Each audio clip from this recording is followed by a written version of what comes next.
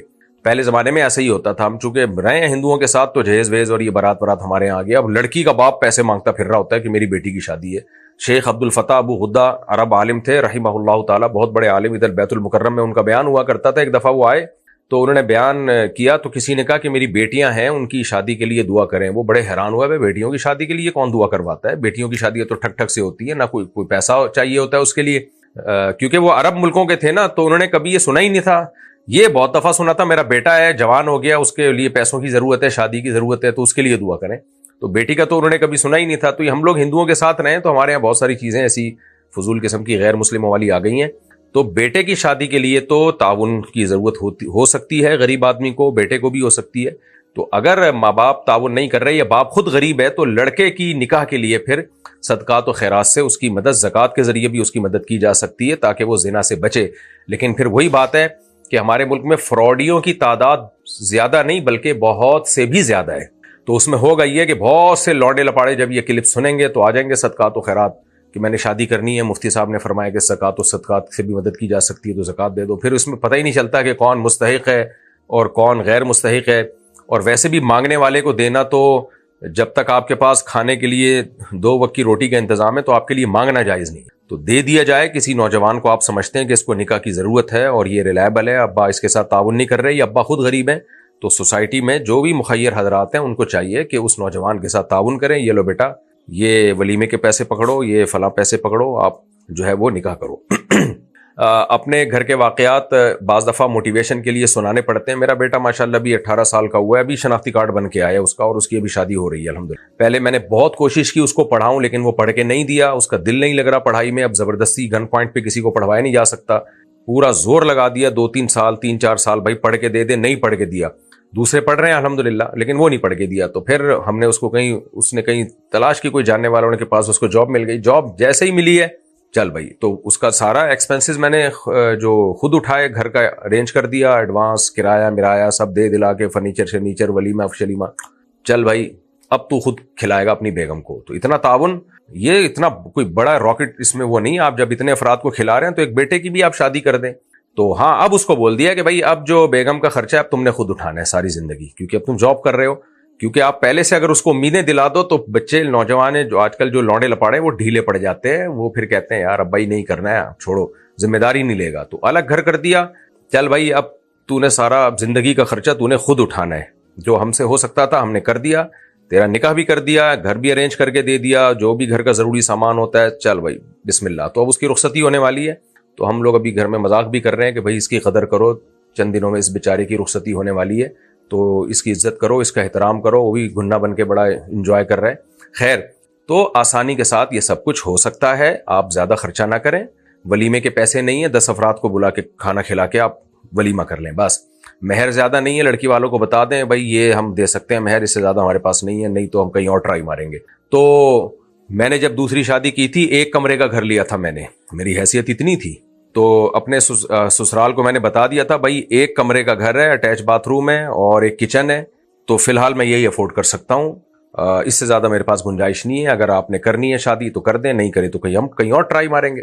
تو اس طرح کئی جگہ سے مجھے ریجیکشن ہوئی اور ایک جگہ ہو بھی گئی. آج الحمدللہ میرے بچے ہیں، بڑے ہو گئے وہاں ان گھر والوں سے الحمدللہ، اور اچھی لائف اللہ کے فضل سے گزر رہی ہے. اگر آپ لوگ نظر نہ لگا دیں تو آپ سرے 10 جو ہو سکتا ہے وہ کر لیں، سرے 10 جتنی اللہ نے گنجائش دی ہے.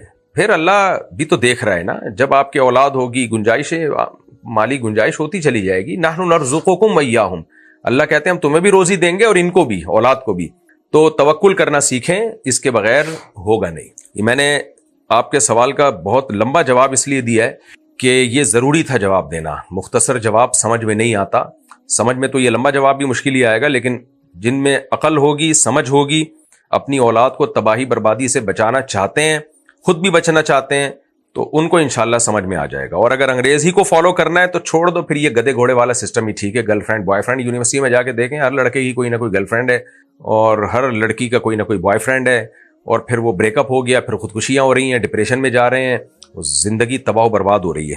اچھا بھائی، میرے والدین میری شادی میرے کزن سے، وہ شادی پوچھتے رہتے ہیں. دیکھو نوجوان، حالانکہ ایئر یونیورسٹی اسلام آباد کے نوجوان ہیں، لیکن اس سے پتہ چلتا ہے ان بیچاروں کا مسئلہ ہی یہی ہے.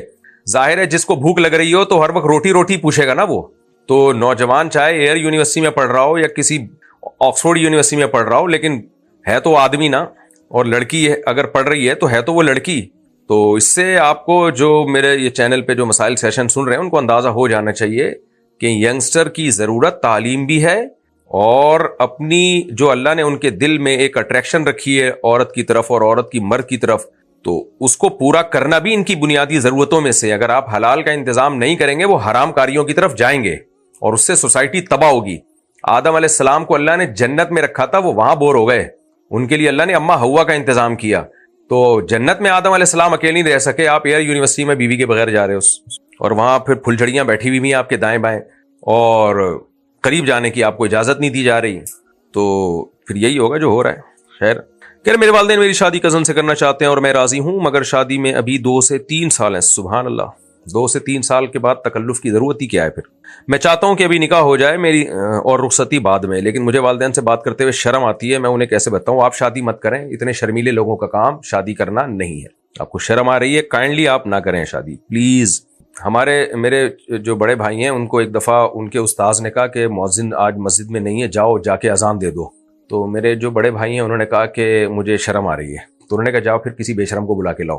تو آپ تھوڑی دیر کے لیے بے شرم بن جائیں اور کہہ دیں آپ اپنے ابو سے, ابو 2 سے 3 سال منگنی کر کے رکھنا یہ ظلم ہے, زیادتی ہے, شادی کر دیں, ورنہ پھر ...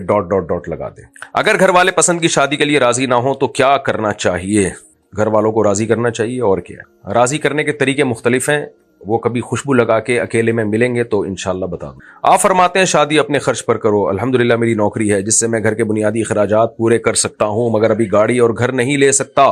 میری عمر 23 سال ہے, کیا مجھے انتظار کرنا چاہیے یا ابھی شادی کر لینی چاہیے؟ بھائی گاڑی اور گھر تو انسان 50-60 سال کی عمر میں جا کے, ایک متوسط آمدن والا 50-60 سال کی عمر میں جا کے لیتا ہے. تو گاڑی گھر کے چکر میں اتنا تاخیر نہ کریں.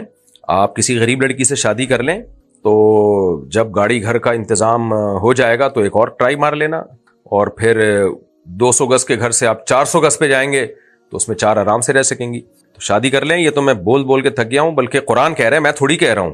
صحیح بخاری مسلم کی حدیثیں کہہ رہی ہیں, یا معاشر الشباب من استطاع منکم الباءۃ فلیتزوج. پیغمبر صلی اللہ علیہ وسلم کا حکم ہے جس میں نکاح کی استطاعت ہے. استطاعت کا مطلب یہ کہ جس کو رشتہ میسر ہو جائے اور اس سے نکاح پہ اس کی آمدن, جو آمدن آپ کی ہے اس میں, اس آمدن میں کوئی لڑکی آپ سے نکاح پہ آمادہ ہو جائے تو نبی نے فرمایا کہ نکاح کر لو. تو جب نبی کا حکم ہے تو اب ہمیں اس میں مشوروں کی بالکل بھی ضرورت نہیں ہے. میں اور میری کزن ایک دوسرے سے محبت کرتے ہیں اور شادی کرنا چاہتے ہیں, مگر میرے والد ذاتی وجوہات کی بنا پر خاندان میں شادی نہیں کروانا چاہتے. ان کا کہنا ہے کہ ان کی چھٹی حص کہتی ہے کہ میں خوش نہیں رہوں گا. میں والدین کو بھی نہیں کھونا چاہتا اور اسے بھی نہیں کھونا چاہتا. رہنمائی فرمائیں.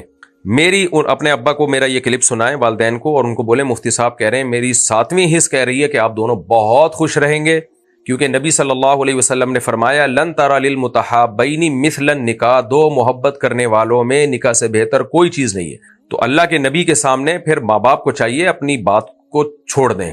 نبی کا حکم ہے, محبت کر رہے ہیں ان کو نکاح کرنے دیں, کباب میں ہڈی نہ بنے. میں یہی مشورہ دے سکتا ہوں, اور کیا کہہ سکتا ہوں آپ بتائیے مجھے. اگر کوئی شخص گناہوں میں اس قدر ڈوب جائے کہ گناہ کرتے وقت احساس ہی ختم ہو جائے تو اسے کیا کرنا چاہیے؟ نبی صلی اللہ علیہ وسلم نے فرمایا جب کوئی شخص گناہ کرتا ہے اس کے دل پہ ایک سیاہ نقطہ لگ جاتا ہے, توبہ کر لے تو وہ نقطہ ختم ہو جاتا ہے, لیکن کرتا رہے گناہ اور توبہ نہ کرے تو دل مکمل کالا ہو جاتا ہے, اور اس میں پھر حق کو سمجھنے کی صلاحیت ہی اللہ ختم کر دیتے ہیں. تو اب گناہ کرتے وقت احساس ہی ختم ہو جائے, اگر یہ سوال جس نے پوچھا ہے وہی اپنے بارے میں پوچھ رہے ہیں تو اس کا مطلب احساس ابھی ختم ہوا نہیں ہے. اگر ختم ہوا ہوتا نا تو سوال ہی نہ پوچھ رہے ہوتے. تو احساس ہے تبھی تو سوال پوچھا ہے, تو اس لیے ابھی دل اتنا سیاہ نہیں ہوا ہے. توبہ کریں, تبلیغ میں وقت لگائیں, ماحول تبدیل کریں, اسی سے انشاءاللہ فائدہ ہوگا, اور اللہ کی رحمت سے مایوس نہیں ہونا چاہیے. جس کو بھی احساس ہو جائے نا کہ میں غلط کر رہا ہوں, اور یعنی یہ احساس کہ مجھے احساس ختم ہو گیا ہے, تو یہ بھی اصل میں احساس ہی کی ایک قسم ہے, کیونکہ جب احساس مکمل ختم ہوتا ہے تو پھر یہ احساس بھی نہیں ہوتا کہ مجھے احساس ختم ہو گیا ہے. یہ احساس نہیں ہوتا, یہ احساس ہونا اس کی علامت ہے کہ احساس ہے بھی. تو اب توبہ کی جا سکتی ہے, توبہ کا دروازہ موت تک کھلا ہوا ہے, اور گناہ کے وقت نہ کوئی اپنے اوپر جرمانہ رکھیں, کوئی سزا رکھیں اپنے اوپر, تاکہ جب گناہ کریں تو پھر وہ سزا دیں. اور قسم نہ اٹھائیں سزا کے بارے میں کہ قسم اٹھا کے یا منت مان کے لوگ کر لیتے ہیں, ایسا نہ کریں. بس دل میں پکا ارادہ کریں کہ مجھ سے گناہ ہوا تو میں یہ سزا دوں گا اور توبہ بھی کروں گا, تو انشاءاللہ اس سے آہستہ آہستہ چھوٹ جائے گا وہ گناہ.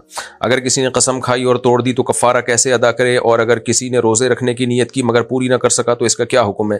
صرف نیت سے کوئی چیز واجب نہیں ہو جاتی, باقی قسم کھا کے توڑی ہے تو کفارہ یہ ہے کہ 10 غریبوں کو 2 ٹائم کا کھانا کھلائے, یا 2.25 کلو گندم کی قیمت جو ہے, یعنی ہر غریب کو 2.25 کلو گندم یا اس کی قیمت کے برابر رقم دے دے, یہ بھی ٹھیک ہے, یعنی 10 غریبوں کو. یا اگر خود غریب ہے, کھانا نہیں کھلا سکتا, پیسہ نہیں بانٹ سکتا, تو پھر 3 دن کے لگاتار روزے رکھے.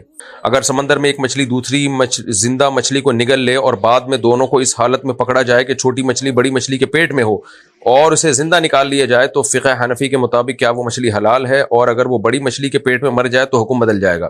دیکھیں فقہ حنفی قرآن و حدیث سے الگ سے کوئی چیز نہیں ہے. قرآن و سنت کے مطابق جو چیز حلال ہوگی وہی فقہ حنفی میں بھی حلال ہوگی. ہاں کچھ مسائل ایسے ہوتے ہیں جن میں اختلاف ہوتا ہے, قرآن و سنت کے دلائل دونوں طرف ہوتے ہیں, تو اس میں فقہ حنفی میں ایک رائے کو ترجیح ہوتی ہے, فقہ شافعی میں دوسری رائے کو ترجیح ہوتی ہے.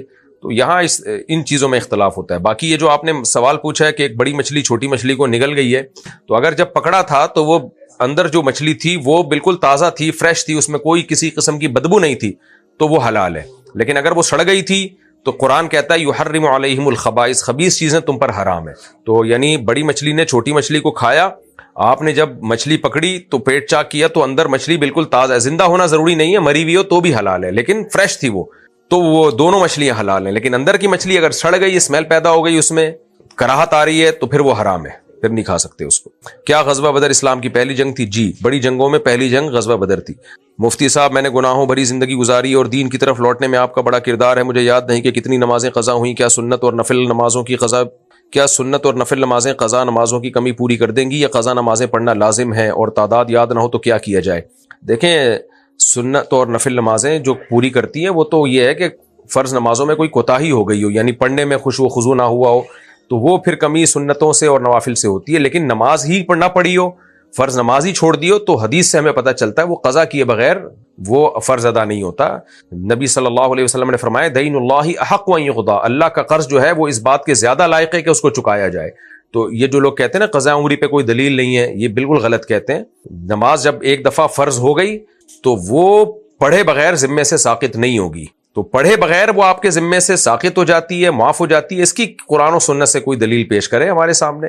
تو نبی سے تو جب بھی نماز قضا ہوئی ہے, جیسے نیند میں قضا ہو گئی آپ سے تو آپ نے پڑھی ہے, جنگ میں قضا ہو گئی, جان کا خوف تھا, اور اس وقت یہ طریقہ نازل نہیں ہوا تھا کہ میدان جہاد میں کیسے نماز پڑھی جاتی ہے, تو نبی نے پہلے ان قضا نمازوں کو پڑھا ہے, پھر اس کے بعد ادا نمازیں پڑھی ہے. تو 10 سال ہو 20 سال ہو, جتنی بھی سال کی نمازیں قضا ہو وہ بہرحال پڑھنا ضروری ہے. ہاں کیونکہ اس میں حرج ہے, 10-20 سال کی نمازیں ایک دن میں تو نہیں ہو سکتی, تو اس لیے ایک دن میں ایک دن کی نمازیں پڑھ لیں بس آپ, اور کنٹینیو پڑھتے چلے جائیں. تو پھر جو رہ جائیں گی اللہ سے امید ہے کہ اللہ انشاءاللہ معاف کر دے گا. اور مرنے سے پہلے اگر اللہ نے مال وال دیا تو وصیت بھی کر جائیں کہ میرے ذمہ اتنی نمازیں قضا باقی رہ گئی ہیں, 1/3 میں سے میری وراثت میں سے 1/3 مال میں سے ان نمازوں کا فدیہ دیا جائے. تو اللہ تعالیٰ سے امید ہے انشاءاللہ اللہ تعالیٰ معاف کر دے گا. لیکن جب تک زندہ ہیں کم سے کم ایک دن کی پچھلی قضا نمازیں آپ لازمی پڑھیں. اور قضا نمازیں پڑھنے کا طریقہ کیا ہے, گوگل پہ آپ سرچ کریں گے قضاء عمری پڑھنے کا طریقہ, مفتی طارق مسعود, تو پورا ایک کلپ آ جائے گا, اس میں ڈیٹیل کے ساتھ میں نے طریقہ بتایا ہے. کیا اسلام میں مسلمان پر یہ فرض ہے کہ وہ ظالم حکمران کے خلاف حق کی آواز بلند کرے؟ اگر ہاں تو علماء ملک میں ہونے والے ظلم پر خاموش کیوں نظر آتے ہیں؟ ایسی خاموشی کا شرعی جواز کیا ہے؟ ایسا نہیں ہے کہ علماء ملک میں ہونے والی زیادتی پر کبھی خاموش رہے ہوں, بولتے ہیں. ہاں دونوں طرح کے علماء ہوتے ہیں, کچھ نہیں بولتے کچھ بولتے ہیں. لیکن اس میں 2-3 چیزیں سمجھنے کی ہیں. بعض دفعہ میڈیا کا پروپیگنڈا ہوتا ہے بہت زیادہ, آپ کو ایسا لگ رہا ہوتا ہے کہ غلط ہوا ہے لیکن وہ ہوا نہیں ہوتا. اور صرف ایک جو اسلام دشمن قوتیں ہیں, جو یا ملک دشمن جو طاقتیں ہیں, وہ کچھ صحافیوں کو خرید کے پیسے دے کے ان کو وہ کہہ رہی ہوتی ہے کہ رائے کے کو پہاڑ بنا کے دکھاؤ تاکہ ملک میں انارکی پھیلے. وہی حشر ہو جو لیبیا اور شام میں ہوا. تو بعض دفعہ حقیقت اتنی سی ہوتی ہے لیکن سوشل میڈیا پہ اس کو جو ملک دشمن قوتیں ہیں وہ بڑھا چڑھا کے پیش کر رہی ہوتی ہیں. تو ایسے پروپیگنڈے سے ہوشیار رہنا چاہیے. اور بعض دفعہ واقعی ظلم زیادتی ہو رہی ہوتی ہے تو اس پہ آواز اٹھانی چاہیے. نبی صلی اللہ علیہ وسلم نے فرمایا سب سے بہترین جہاد ہے کلمۃ حق عند السلطان الجائر, ظالم بادشاہ کے سامنے حق بات بیان کرنا, لیکن اس کے سامنے بیان کرنا. ہمارے یہاں ہو یہ رہا ہوتا ہے کہ ممبروں پہ تو بہت کچھ بیان کیا جا رہا ہوتا ہے, حکومت ایسی حکومت نے یہ کر دیا, سامنے بیٹھ کے کچھ نہیں بیان کیا جا رہا ہوتا. دو حقیقت یہ ہے کہ خیر خواہی کا تقاضا یہ ہے کہ جب آپ کسی بھی حاکم کے سامنے بند کمرے میں بیٹھیں اس وقت آپ اس کو بتائیں کہ آپ کی یہ صحیح ہے یہ غلط ہے, تاکہ وہ اپنی اصلاح کرے. لیکن ہمارے ہاں اصلاح سے زیادہ عنصر جو ہوتا ہے کسی کو ذلیل کرنا, رسوا کرنے کا عنصر زیادہ ہوتا ہے. تو بہرحال ممبر پہ بھی بیان کرنا جائز ہے اگر اس میں مصلحت ہو, اور حکمران کے سامنے بیان کرنا بھی جائز, کیا لازم ہے کہ لیکن پروپیگنڈے سے متاثر نہ ہو. اور دوسرا زبان سے لازمی جہاد کیا جائے, لیکن ہو یہ رہا ہے کہ جو حدیثیں زبان سے جہاد سے متعلق ہیں لوگوں نے وہ تلوار والے جہاد پہ لے آئے ہیں. تو ملک کے اندر مسلح بغاوت کسی صورت میں جائز نہیں ہے. قرآن و حدیث میں اس پر بہت سارے دلائل ہیں جو میں مختلف کلپس میں پیش بھی کر چکا ہوں. ملک میں آپ احتجاج کر سکتے ہیں, دھرنے دے سکتے ہیں, عوامی جلوس نکالا جا سکتا ہے. پوری دنیا میں یہ آپ کا آئینی حق ہے, رائٹ سمجھا جاتا ہے. اس پہ دنیا میں کہیں پابندی نہیں ہے. اگر کسی ملک میں پابندی ہے تو یہ ظلم ہے, زیادتی ہے. عوام کو یہ حق ہے کہ وہ اپنا احتجاج ریکارڈ کروائے, لیکن مار دھاڑ, توڑ پھوڑ, بم دھماکے, اس کی کسی صورت میں کسی کنٹری میں قطعاً اجازت نہیں ہے.